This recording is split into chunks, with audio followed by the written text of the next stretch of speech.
So since the United States is so obsessed with the tariffs, who claims the Trump administration's tariffs are playing a big role. But with tariffs and disparaging comments from the Trump administration, things like tariffs and political tensions keeping international visitors away. Other global affairs like tariffs leading to fewer foreigners. you know, there's only two words that I really hate right now. They both start with a T. Tariffs, and the other one I think everybody knows. So since they're so obsessed with tariffs, let's go ahead and talk about it in today's video. Because I have another report, this time out of Rochester, New York. Again, they're also blaming the tariffs. That caption should actually say tourism and the orange guy, or tourism and US exceptionalism. That would be a more accurate caption for what's going on right now. But when it comes to the actual tariffs, I have a report of a US business out of Kansas, and her products are costing 100% more than what they did before. So I gotta ask, is the United States winning right now? I'm not sure about that. So we'll get into these two reports in this video, and let's start off with the one out of Rochester, New York. Also new tonight, high tariffs seem to be hurting My God, not even 2 seconds into the report and they already say the word tariffs. tourism in New York State. The state comptroller points to a drop in visitors. 13 Wham's Christian Garzone spoke with Visit Rochester and two major local attractions to see how they are faring. Christian? Well, places like this Strong Museum of Play and others have noticed a decline in Canadians coming through. Overall, the Rochester region is a major attraction for Americans on the road. Here's why. State Comptroller Thomas DiNapoli says New York State had a steep decline in international tourists in 2025, the most acute impact for areas near the Canadian border. Travel from Canada fell 21%, a decrease of some 3.6 million visitors. As Don Jeffries from Visit Rochester tells us, while New York is taking an overall hit, Rochester is not as impacted. Now, before we start listening to this guy, I've done a few reports in the past on Rochester. And they had a bit of a contradictory report because they have this guy saying, "Oh yeah, everything's fine. You know, we're surviving and we're doing a lot better than other border states across the country." And then the report actually talks to a business owner, and that business owner says that they were struggling. They missed the Canadians. They didn't realize how much they actually relied on the Canadians. So I have to ask the question: like, who are you going to believe? Are you going to believe what this guy says, or are you going to believe the business owners that are actually struggling?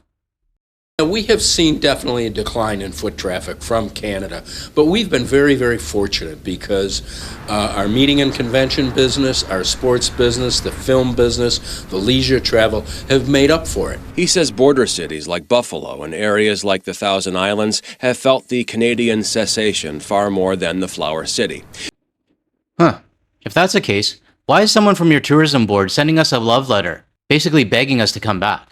Of course, we don't necessarily, as a tourism marketing agency, we don't necessarily have jurisdiction at the border, but we encourage travelers to review the guidelines as to making sure they have all the right documentation and all the proper credentials for any kind of border crossing.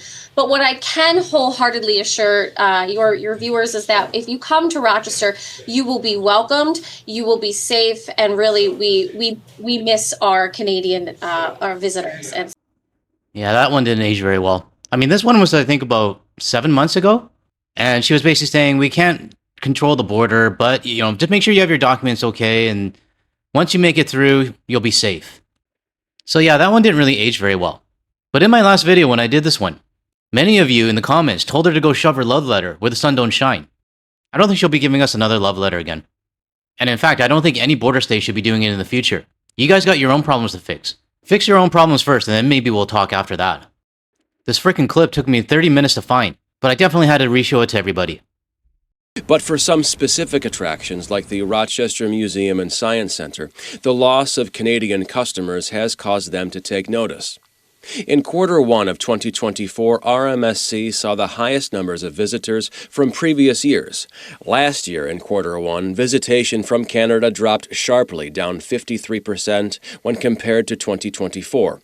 The museum tells us for Q1 of this year, it saw a drop of 59% in visitors from Canada when compared to 2024. Now, it's kind of funny because I actually had a US citizen email me, and she noticed that every time a business in the United States is, you know, doing the victim story and saying that they're down by this much or whatever else, that I always show this meme, and it's almost like I'm rubbing it in their face. Well, I hate to tell you, but this is a Canadian channel, and I'm a Canadian, born and raised in Vancouver. And some of these businesses that I'm featuring, they may have voted for the orange guy. Some may have not, and unfortunately, those people who didn't should be mad at the ones that did vote for them. So I think every Canadian has every right to feel a little bit of pride in the boycott that we're doing against your own country. So unfortunately, if you don't like the Canadian memes that are being used on a Canadian channel, I don't know what to say to you. But, I'll show you these ones as well, because I think they're pretty cool. The Strong Museum of Play also saying they have seen a sizable decline in attendance from Canada. However, it's not had a noticeable impact on their operations. All that said, taking a more macro focus on the region, Jeffrey says Rochester is a drive market, where the domestic draw is always going to be a seller. Rochester, New York is within a 5-hour drive time, a third of the population of the United States. Jeffrey says area hotels have been hit the hardest due to lack of tourism from Canada. However, he says in the last 2 months, the Visit Rochester website has had some 2.2 million hits, meaning more and more want to explore Rochester. Back to you. Is anybody else noticing the trend now when every report in the United States has to end on a positive? This time, the positive is the amount of hits to their website. I wonder what their next positive is going to be. Maybe that one of their parking lots reached 75% capacity or something like that. Anyways, I want to move on to the next report, but before I do, I would like to give a shout out to someone who wanted me to call him Buddha Dude. And he took this photo from Credit River Caledon in Ontario. And what you're looking at is one of his favorite fishing places to go to. And he also has a calico cat as well. So I want to thank Buddha Dude for sending this photo over to me. Okay, let's get to the next report that actually does talk about tariffs. And it's about a US business, or specifically in Kansas City. And the costs for her products have gone up by about 100% on some items. So let's take a look.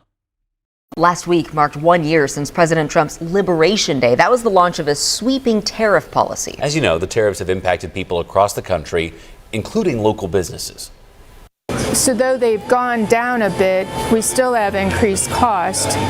And now with the rising fuel prices, we're getting fuel surcharges. Now this report is out of Kansas City, Missouri. And let me remind everybody who they voted for in the 2024 election. 58.49% voted for the orange guy and J.D. Vance. And the support for the Republicans has been growing over the years. Now, there's no concrete proof that these business owners that you're going to see did vote Republican. So I'm going to try to stay as neutral as I can on this. KSHP 41 consumer reporter Grant Stevens live for us this morning with another local business on how it's impacting them. Grant, we have, I think, kind of assumed for the last year in many cases the large businesses that would be impacted by this. But this is someone who owns their own business, small scale right there behind you, and who feels the pinch. Exactly, yeah. This is something we've been talking about for a long time, but there's a distinct turning point here.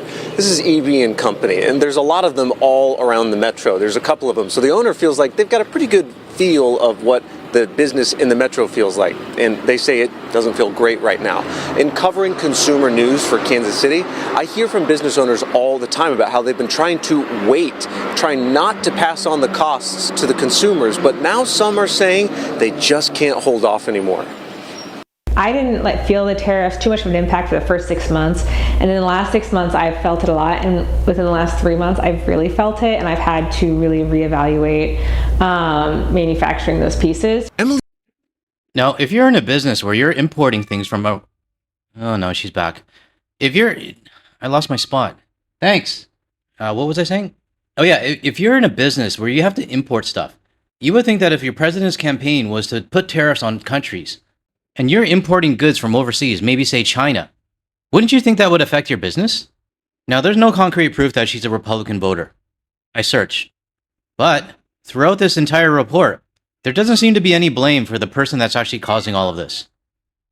Bordner owns EB & Company, selling custom handmade jewelry and accessories across the metro. A lot of it's made overseas, and that's meant hefty tariffs. Our beaded straps, that went up 25%. Our scalp beaded straps, that went up 30%. And everything's gone up by a couple dollars, but we really tried to eat that cost as long as we could. Now a year later, she just can't do that anymore. We were losing money every time we sold one. It's been tough to navigate. Some pieces raised only $1 or $2. These are the big culprits, though. Handmade straps that now cost her 100% more.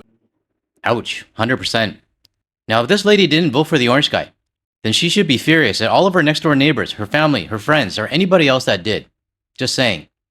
So I think everybody's felt it in some capacity, but I think it's totally different for business owners because, we're the ones that are investing in the product, and so we're taking a chance every time we pick something out for you.